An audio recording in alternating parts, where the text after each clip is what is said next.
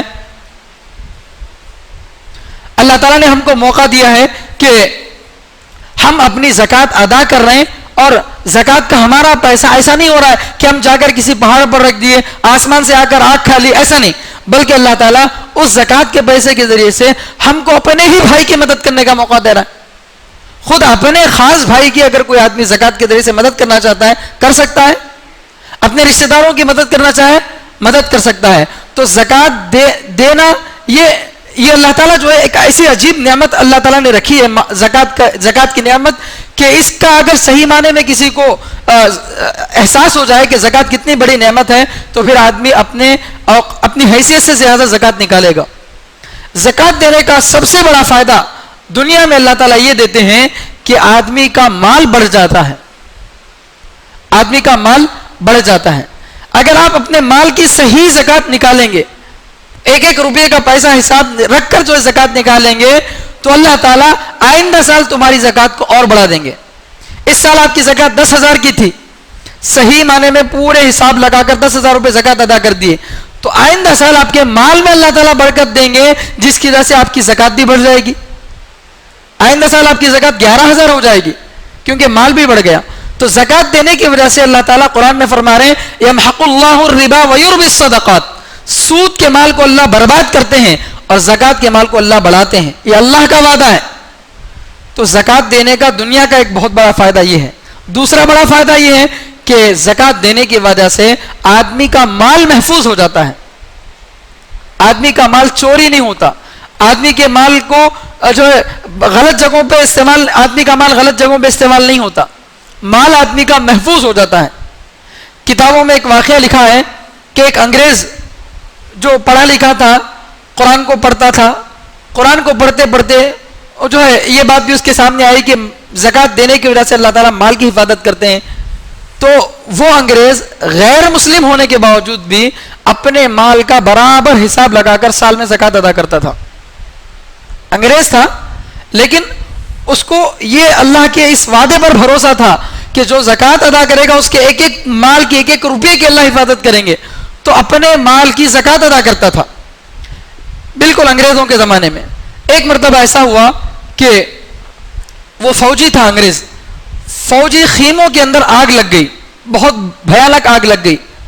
تو دوسرے خیمے, دوسرے ٹینٹ جل گئے.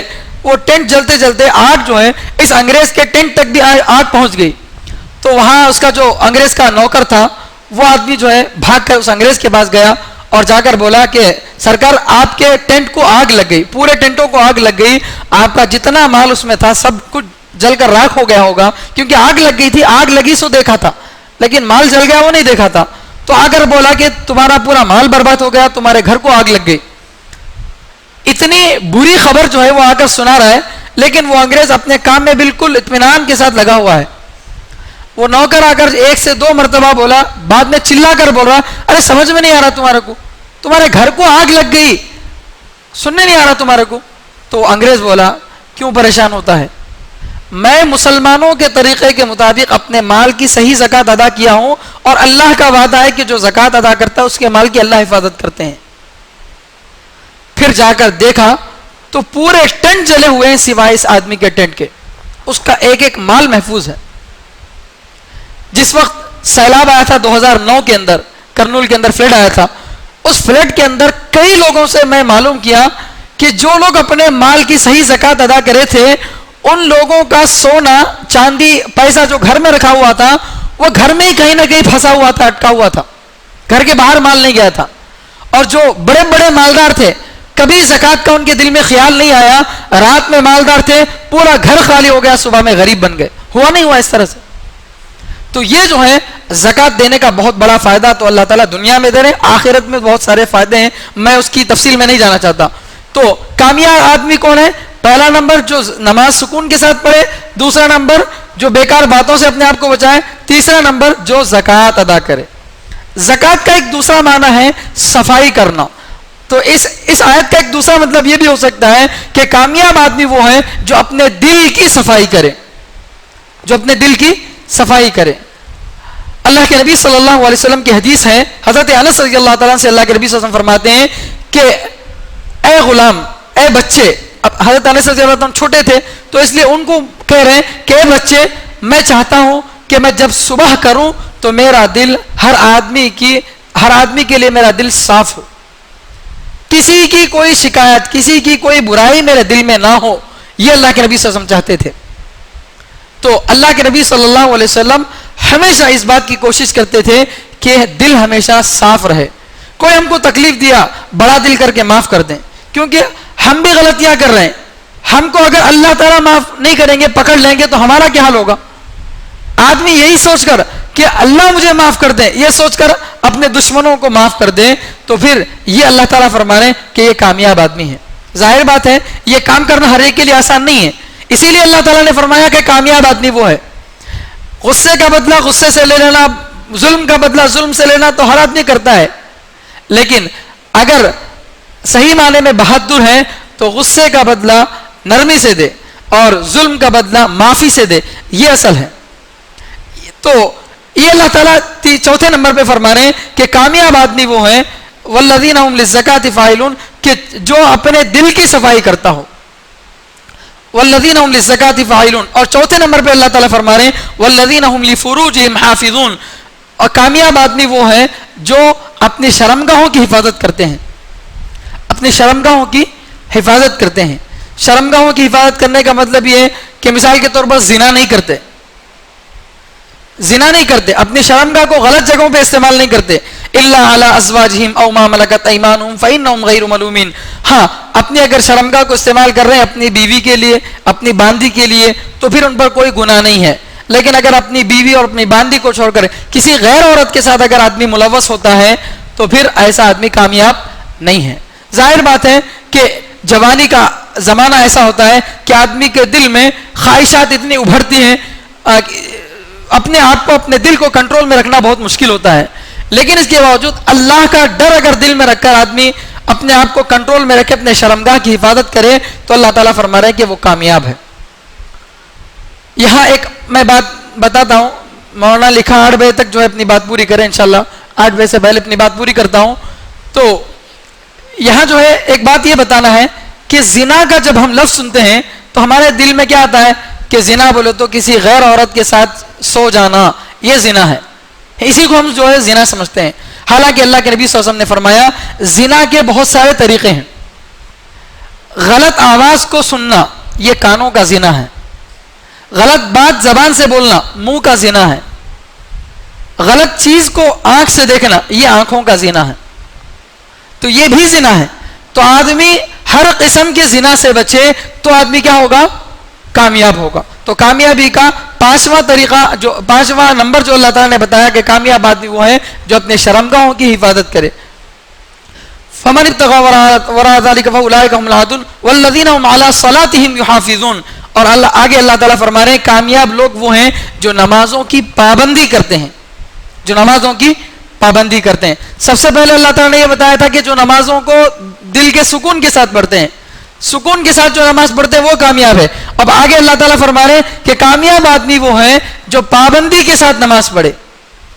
کبھی پڑھ لیے کبھی نہیں پڑھے اس پر اللہ کا وعدہ نہیں ہے, بلکہ ہمیشہ پابندی کے ساتھ وقت کی رعایت کرتے ہوئے وقت پر نماز پڑھے, جماعت کے ساتھ نماز پڑھے. یہ جو ہے کامیابی کا اللہ تعالیٰ فرما رہے ہیں والذین هم علی صلاتهم یحافظون, کہ کامیاب آدمی وہ ہے جو اپنی نمازوں کی حفاظت کرتے ہیں, اپنے نمازوں کی پابندی کرتے ہیں. یہ سب چیزوں کو بیان کرنے کے بعد اللہ تعالیٰ فرما رہے ہیں اولئک هم الوارثون, یہی لوگ ہیں جو جنت کے وارث بننے والے ہیں. یہ جو کام ابھی آپ کے سامنے گنائے گئے ہیں یہ سب کام کیا ہیں؟ کامیابی والے کام ہیں. ان کاموں کو جو آدمی کرے گا اللہ تعالیٰ فرما رہے ہیں یہ حقیقت میں کامیاب ہے. تو ان لوگوں کو کامیابی کس طریقے سے اللہ تعالیٰ دیں گے, کامیابی کا ایوارڈ کس طرح سے اللہ تعالیٰ دیں گے؟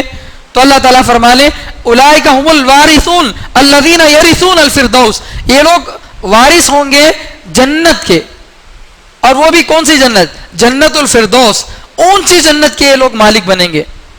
ہم فیہا خالدون, ایک دو دن کے لیے جنت میں نہیں جائیں گے بلکہ ہمیشہ وہاں پر رہیں گے.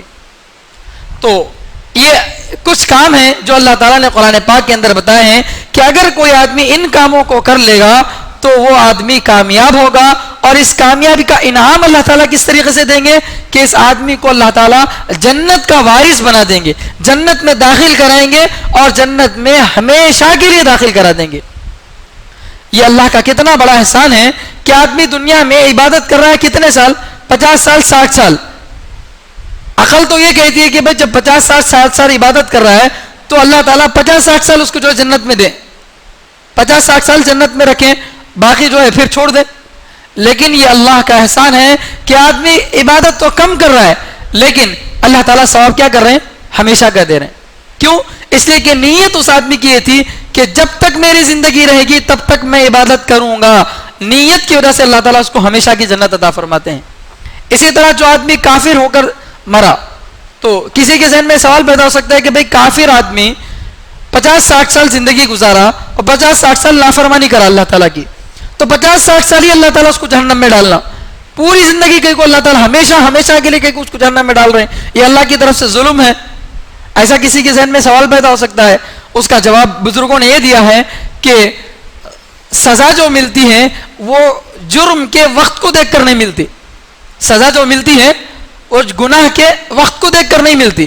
مثال کے طور پر اگر کوئی آدمی کسی کا مرڈر کر دیا تو کورٹ میں جج یہ نہیں پوچھتا کہ کتنی دیر میں مرڈر کرے, آپ 2 منٹ میں مرڈر کرے, اچھا چلو 2 منٹ کی جیل تمہارے کو. ایسا ہوتا ہے؟ نہیں ہوتا. اب وہ آدمی اگر یہ بولے کہ کیا ہے بھائی مجھے پوری زندگی کی عمر قید کر دے رہے ہیں یا پھر پھانسی کی سزا دے رہے ہیں, میں تو صرف 2 منٹ میں گناہ کیا تھا لیکن سزا کتنے منٹ کی مل رہی, پوری زندگی کی یا تو عمر قید مل رہی یا پھر اس آدمی کو بھی سولی پر لٹکا دیا جا رہا ہے. تو جج کیا کہے گا, اگر تجھے چھوڑ دیں گے ایک آدمی کے قتل پر تو کل کسی اور کو قتل کرے گا, پرسوں کسی اور کو قتل کرے گا, پھر تو قتل کرتے کرتے لوگوں کے اندر فساد پھیلائے گا. تیری نیت غلط ہے, نیت کے غلط ہونے کی وجہ سے تجھے جو ہے عمر قید کی سزا دی جا رہی ہے. تو معاملہ اصل نیت کا ہے. اگر نیت صحیح ہو تو پھر نیک کام کی نیت اگر صحیح ہو تو پھر اللہ تعالیٰ اس کو ثواب عطا فرما رہے ہیں. کتاب میں بخاری شریف کی شرح میں ایک صحابی کا واقعہ لکھا ہے, اس کو بتا کر میں اپنی بات ختم کرتا ہوں. ایک صحابی تھے حضرت اسیرم. یہ وہ صحابی ہیں جو اسلام قبول کرنے کے بعد ایک نماز بھی نہیں پڑھ سکے. اسلام قبول کرنے کے بعد ایک نماز بھی نہیں پڑھ سکے. اسلام قبول کرے, جنگ کا اعلان ہوا, جنگ کا لشکر جا رہا تھا, فوراً لشکر میں شامل ہو گئے اور جا کر جنگ میں لڑتے لڑتے شہید ہو گئے. گویا فجر میں اسلام قبول کرے, ظہر کی نماز کا بھی وقت آیا نہیں, ان کا کیا ہو گیا, انتقال ہو گیا. ایک نماز بھی وہ نہیں پڑھ سکے. بتائیے وہ جنت میں جائیں گے نہیں جائیں گے؟ جائیں گے. حالانکہ ایک نماز بھی نہیں پڑھ سکے. کیوں؟ اس لیے کہ ان کی نیت کیا تھی کہ اللہ مجھے جتنی زندگی دیں گے اس پوری زندگی کو میں اللہ کے احکام کے مطابق گزاروں گا, یہ نیت تھی. تو اسی نیت کے مطابق اللہ تعالیٰ جو ہے فیصلے فرماتے ہیں. بہرحال بہت ساری باتیں آپ کے سامنے آئی ہیں. اللہ تعالیٰ ہم سب کو کئی سنی باتوں پر عمل کرنے کی توفیق عطا فرمائے. یہ جو باتیں آپ نے سنی ہیں یہ اگر اس پر عمل کریں گے تو انشاءاللہ اس سے ہماری جنت بن جائے گی, ہماری آخرت بن جائے گی. لیکن ہماری جو امت ہے, امت محمدیہ, اس امت کی خاص بات یہ ہے کہ ہماری امت جو ہے خود بھی نیک کام کرتی ہے, دوسروں کو بھی نیک کام کرنے کا حکم دیتی ہے. کنتم خیر امت اخرجت للناس تأمرون بالمعروف وتنہون عن المنکر وتؤمنون باللہ. خود اللہ پر ایمان رکھتے ہوئے دوسروں کو نیک کام کا حکم کرتے ہو اور دوسروں کو برے کاموں سے روکتے ہو. یہ جتنے کام آپ نے سنے ہیں, جتنی باتیں آپ نے سنی ہیں, ان سب کاموں کو کرنے سے اللہ جنت دیتے ہیں. یہ سب باتیں صحیح ہیں لیکن یہ سب ذمہ داری آدھی ہے. یہ ساری ذمہ داری آدھی ذمہ داری ہے. اگر آدمی نماز میں دل لگا کر نماز پڑھ رہا ہے, زکوٰۃ ادا کر رہا ہے, بیکار باتوں سے بچا رہ رہا ہے, سارے کام کر رہا ہے اور یہ سمجھ رہا ہے کہ ان کاموں کو کرنے سے مجھے جنت مل جائے گی, تو یہ آدمی دھوکے میں ہے. کیوں؟ اس لیے کہ خود صرف نیک کام کر لینا کافی نہیں ہے, دوسروں کو بھی نیک کام کرنے کی دعوت دینا ضروری ہے. اگر خود نیک کام کرے گا, دوسروں کو نیک کام کرنے کی دعوت نہیں دے گا تو اللہ پکڑیں گے. جنت میں نہیں جائے گا یہ نہیں بول رہا, لیکن اللہ ضرور پکڑیں گے. قرآن پاک کے 7ویں پارے میں ایک آیت ہے، یا ایھا آمنوا علیکم انفسکم لا یضرکم من ضل اذا اہتدیتم، اے ایمان والو تم اپنے آپ کو لازم پکڑو، تم اپنا دیکھو، اگر کوئی دوسرا گمراہ ہوتا ہے تو اس کی گمراہی سے تم کو کوئی نقصان نہیں پہنچتا. یہ آیت ہے 7ویں پارے میں. اس آیت کا ظاہری جو مطلب یہ سمجھ میں آتا ہے کہ آدمی اگر اپنا کام خود کر لے، اپنی نماز پڑھ لے رہا ہے، اپنا کام کر لے رہا ہے، اپنی عبادتیں کر لے رہا ہے تو کافی ہے. علیکم انفسکم، تم اپنا کام کرو. لا یضرکم من ضل اذا اہتدیتم، اگر کوئی دوسرا گمراہ ہوتا ہے تو اس کی گمراہی سے تم کو نقصان نہیں پہنچے گا. اذا اہتدیتم، جب تم ہدایت پر ہو، یعنی اگر تم ہدایت کے کام کر رہے ہو، دوسرا کوئی آدمی گمراہی کے کام کر رہا ہے تو اس کی گمراہی سے تم کو کوئی نقصان نہیں پہنچتا. یہ آیت ہے.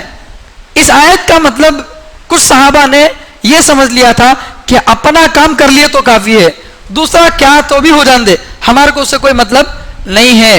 اور یہ سمجھتے ہوئے صحابہ کے اندر ایک دوسرے کو بھلائی کا حکم دینا اور برائی سے روکنا یہ مزاج تھوڑا کم ہو گیا.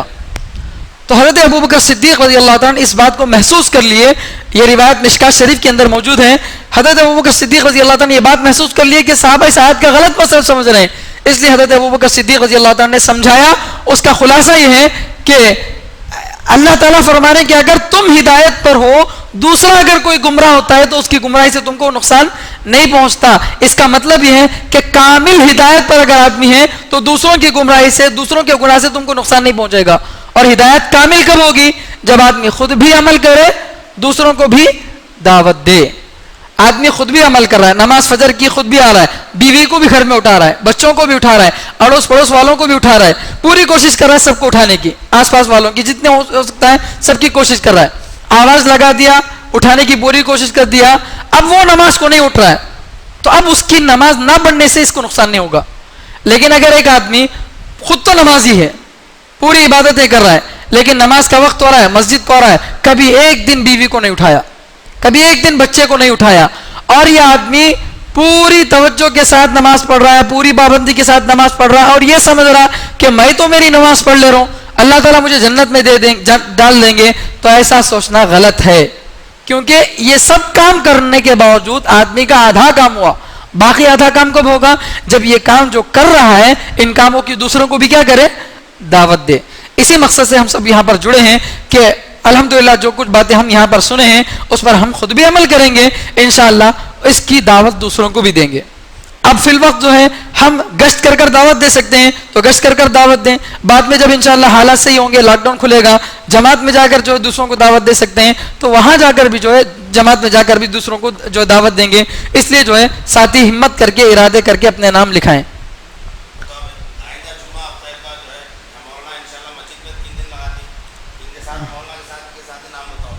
ماشاءاللہ بہت اچھا موقع ہے. ایک مولانا کی نگرانی میں اگر ہمارے 3 دن گزر رہے ہیں، بہت اچھا موقع ہے. اللہ قبول فرمائے، اللہ ان کے وقت کو قبول فرمائے، اللہ ان کے گھر کی تمام مصیبتوں کو، پریشانیوں کو دور فرمائے. اور ساتھی نام بتائیں. بہت آسان ہے، کہیں جانا نہیں ہے، اپنے ہی محلے میں رہ کر عبادت کرنا ہے. اللہ قبول فرمائے، اللہ ان کے نکلنے کو آسان فرمائے، اللہ رکاوٹوں کو دور فرمائے. اور ساتھی بتائیں. 3 دن اعتکاف کا ثواب بھی مل جائے گا، نمازیں بھی ہو جائیں گی، پورے 3 دن جو ہے آپ کے عبادت میں گزریں گے. بہت بہترین موقع ہے. اس لیے اس میں کوئی سوچنے کی بات نہیں، کہیں جانا نہیں ہے، کہیں سے آنا نہیں ہے، اپنا ماحول ہے. یہ تشکیل میں تو پورے لوگ نام لکھانا چاہیے، اس لیے کہ سب کو نماز آنا ہے. بہتر ہے 3 دن اپنے کاموں کو آگے پیچھے کر لے کے ترتیب بنا لیں. اللہ قبول فرمائے، اللہ ان کی رکاوٹوں کو دور فرمائے، اللہ مزید وقت کے لیے قبول فرمائے. آمین.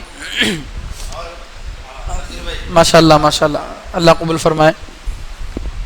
اللہ اس پوری مسجد کے ماحول کو درست فرمائے، اللہ آس پاس کے پورے محلے کو قبول فرمائے. اور ساتھی نام لکھائیں بھی. آپ کا نام کیا؟ ماشاءاللہ نوجوان ساتھی ماشاءاللہ نام لکھا رہے ہیں. نوجوانوں کی عبادت کو اللہ تعالیٰ بہت پسند کرتے ہیں، بہت اچھی بات ہے. اللہ تعالیٰ جو ہے آپ کی جوانی کو قبول فرمائے، اللہ تعالیٰ آپ کو کامیاب زندگی عطا فرمائے. اور ساتھی نام لکھائیں.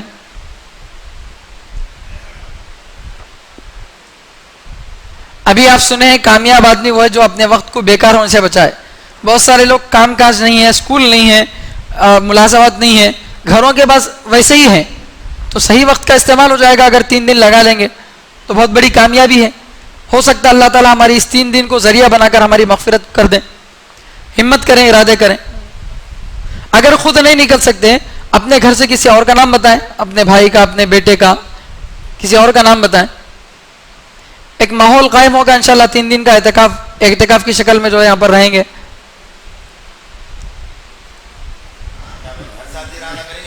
اللہ سب کے ارادوں کو قبول فرمائے.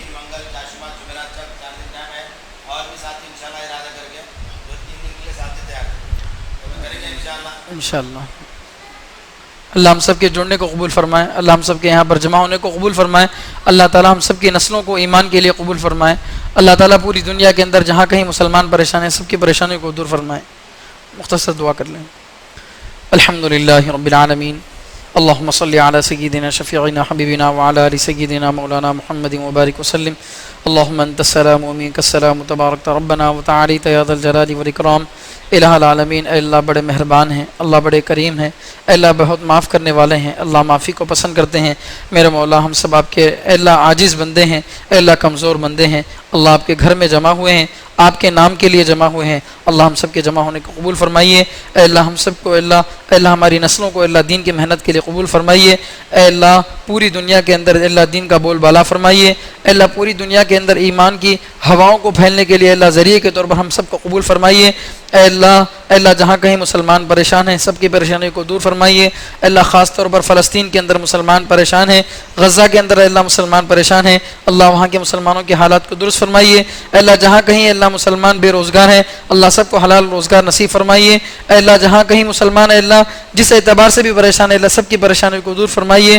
اے اللہ دین کی محنت کے لیے جو رکاوٹیں ہیں اللہ سب رکاوٹوں کو دور فرمائیے. اے اللہ مساجد کو اللہ پھر اے اللہ دوبارہ جس طرح سے آباد تھیں اے اللہ اسی طرح سے اللہ دوبارہ آباد کر دیجئے. اے اللہ مکہ مکرمہ کو مدینہ منورہ کو اللہ پھر سے آباد کر دیجئے. اے اللہ مسجدوں کو اللہ پھر سے اللہ آباد کر دیجئے. اے اللہ ہر قسم کی رکاوٹوں کو دور فرمائیے. اے اللہ جو موجودہ وبا ہے اللہ اس وبا کو ختم فرما دیجئے. اے اللہ اس وبا کو ختم فرما دیجئے.